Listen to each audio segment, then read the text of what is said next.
Welcome to Evolutionary Men. I'm your host, Jason Lang. Let's get started.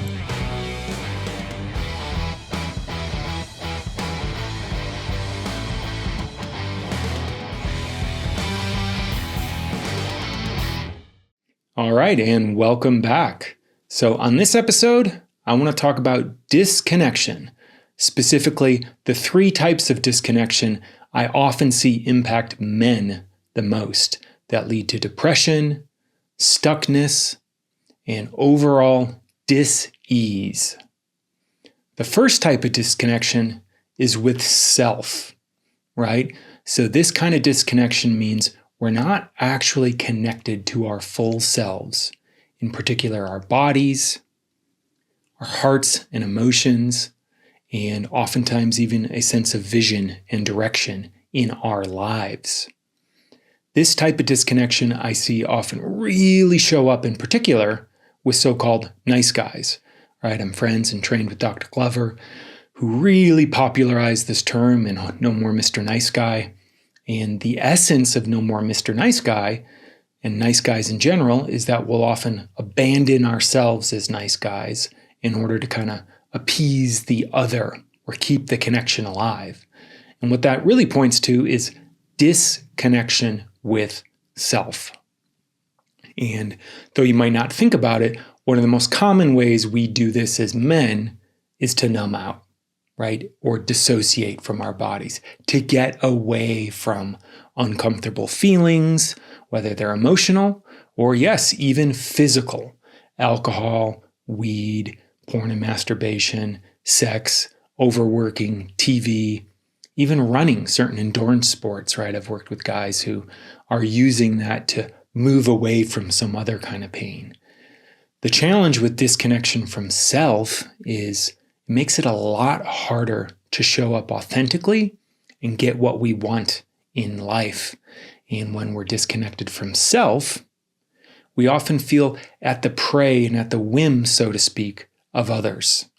We usually can't set strong boundaries, lack clear direction for ourselves in life, and really don't know how to move forward inside of ourselves. And really the two main ways I support men in getting more connected to self are A, just get in your fucking body, right? Learn to connect and stay connected to the raw sensations that you're experiencing physically in your body without trying to get away from them. And then kind of emerging from that would be becoming more present and getting more connected to emotional content. All the retreats and programs and men's circles I lead, that is a big theme and one of the biggest hacks we can lean into as men to show up more present and engaged and frankly get what we want and become more trustable leaders in life. Just to get more in touch emotionally, which means we have to be in our bodies physically. It's pretty hard to separate those two. And as men, we're very undertrained in these skills and capacities. I've talked ad nauseum in podcasts and online before about the culture most of us men are raised in, where we're actually rewarded for being disembodied or disconnected from our bodies, right? Toughness usually means numbness, something I'll be exploring even more in a kick-ass upcoming podcast. Now, the second type of disconnection is from other. It's from other people, right? And Luke and I have talked about this in recent episodes when we speak about the kind of myth of the Marlboro Man. And so this is the other kind of disconnection I often see show up, and this is in the more typical macho man, where, I'm kind of connected to my body, my desires. This feels good. I want this, but I'm totally dissociated and disconnected from other people. I have no capacity to remain relationally connected, because that takes an ability to, yes, stay present in conflict, and B, also stay present in vulnerability, right? To actually open up and be seen and not always be tough and invulnerable. Connection and that kind of toughness often happen inversely. the more tough and armored up we are, the less connected we often feel to other people. And I see this all the time in the men's circles I lead. Usually the stuff we hold in the deepest shame that we think makes us the least worthy of connection, when we bring it forward into connection, into trusted brothers, that's what actually powers that whole system up and makes us feel the most connected. And when we're disconnected from others, we don't really feel like we belong as men. This is incredibly important, right? I've talked before about how we bond as males has to do with vasopressin, one of our hormones, and we bond by doing hard shit together. But the key there is together, not just doing it alone. And when we're disconnected from other, we often feel quite lonely, isolated, apart from. And that has massive consequences for men. I've laid out these stats many times before. You're much more likely to commit suicide as a man if you're feeling disconnected from others.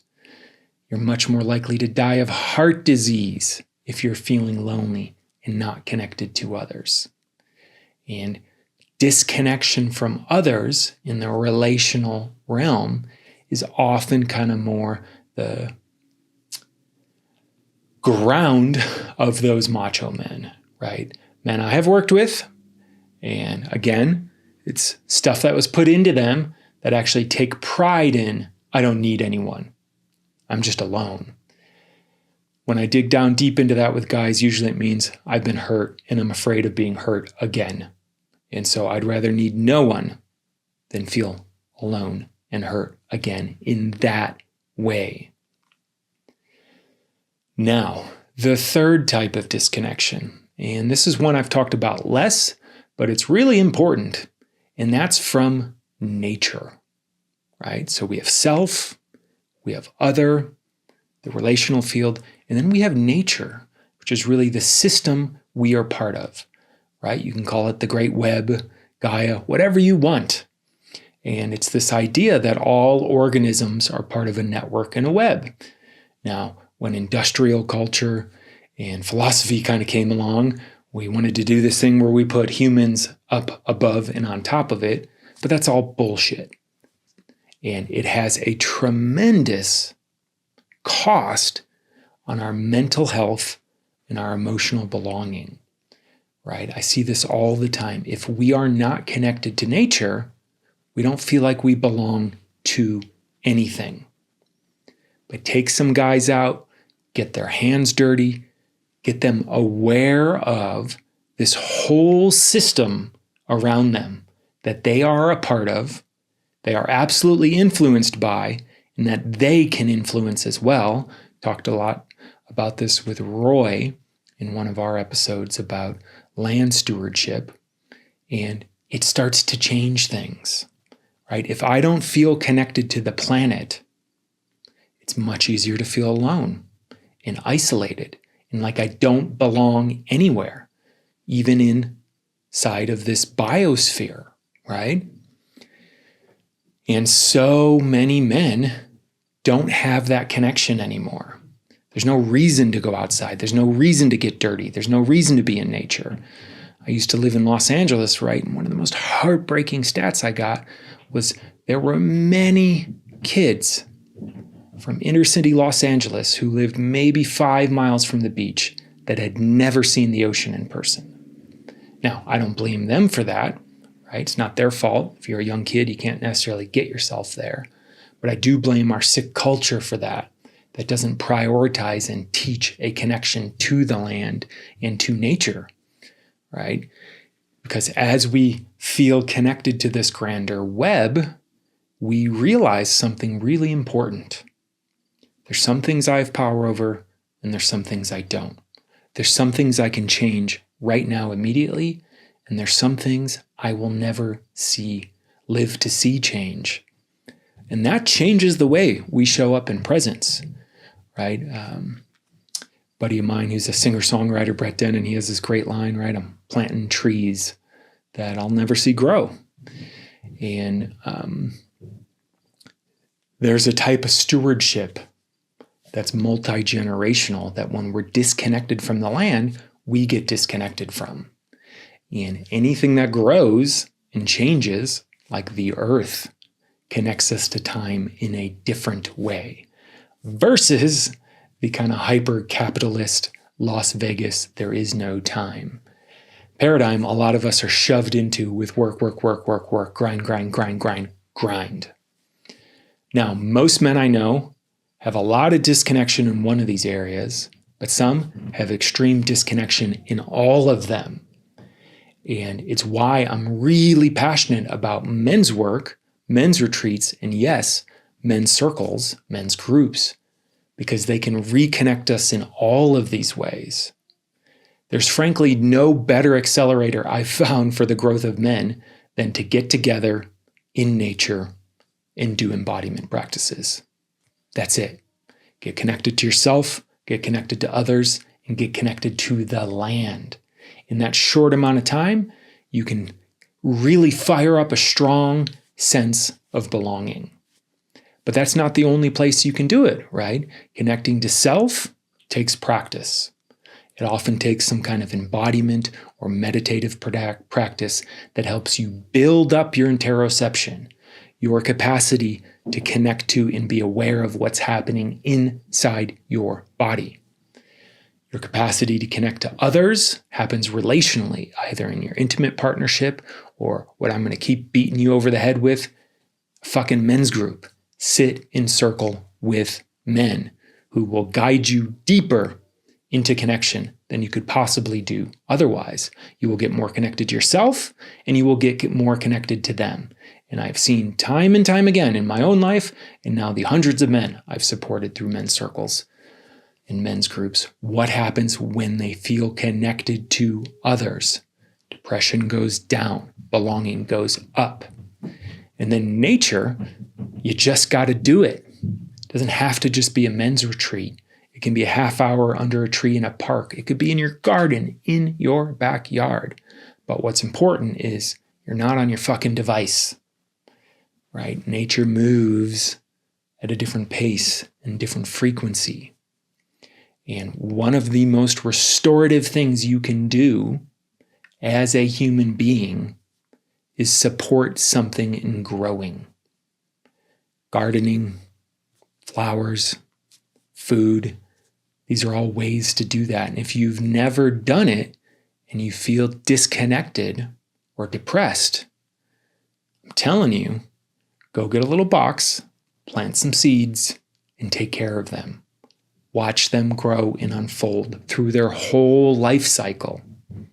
It will change your relationship to yourself and to nature. You become a steward of life in a sense, and we all are. Now, it's hard to give a shit about that stuff if you're not connected to it. But the more time you spend in the land, so to speak, the more you're going to care what's happening to it. And we need a lot more men who care about what's happening to the land and what's happening to men, to each other. And unfortunately, what we've often seen in the world is what happens when men are disconnected from all three of these arenas. These are what we would kind of these days label the toxic masculine, right? I don't really believe in that term. Masculinity is not toxic. It can grow pathologically, which means it can be healed. And more often than not, it's actually the disconnected masculine that's not connected to self and feeling, that's not connected to other and impact, and not connected to the world that we are embedded in that the generations after us are very much going to inherit. And it's really worthy for you to take some time and map out, where do you feel the most disconnected? You got to do work in all three of these arenas, connecting more to self, meditation, journaling, growth, coaching, things that help you get a stronger, clearer self-sense and self-connection are incredibly important. That often means turning away from the things that numb you out from your experience, and instead turning towards them, turning towards discomfort, turning toward our shadow, turning toward conflict, turning toward intensity. It's the greatest life hack I've found so far.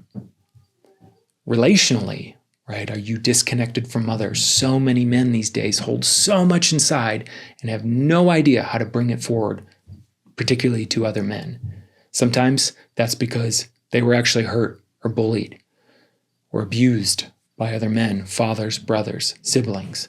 But that's not the only path. And if you're disconnected relationally, you're not going to grow as fast and as deep as you might otherwise. You will grow faster with feedback. You will grow faster with love. I guarantee it. You might not believe it, but I guarantee it. Finally, the disconnection from the nature, right? When's the last time you just got dirty? When's the last time you watched a sunrise? When's the last time you watched a sunset? When's the last time you spent an extended amount of time outside without a device and without an agenda? That alone can be tremendously healing for you. And it's, in fact, a little bit countercultural and revolutionary now, because oftentimes when we go out into nature, we realize we don't need as much shit. And that goes against all the forces that are constantly trying to pollute our minds with buy more and more and more junk. Climb the ladder of stuff. When oftentimes what we really need is experiential time in nature and time with people we love. That's it. If you want to change the trajectory of your life, start measuring that as one of the sources of your wealth. If you focus on that, your health will go up. And these three types of disconnection, they're strong and they're everywhere with men right now. Some have bits of it more than other, but they're all going to lead to depression, loneliness, feeling like you don't belong. And belonging, connection, that is the cure for almost all of our ailments. We need it. Connection to self, connection to other, and connection to the environment, the land that we're actually a part of. You are not separate from. But when you believe you are, that's when loneliness comes. And doing something like land work, doing something like gardening is one of the quickest ways to realize, no, I am a part of, and I do have influence. What do I want to choose to bring my devotional presence to?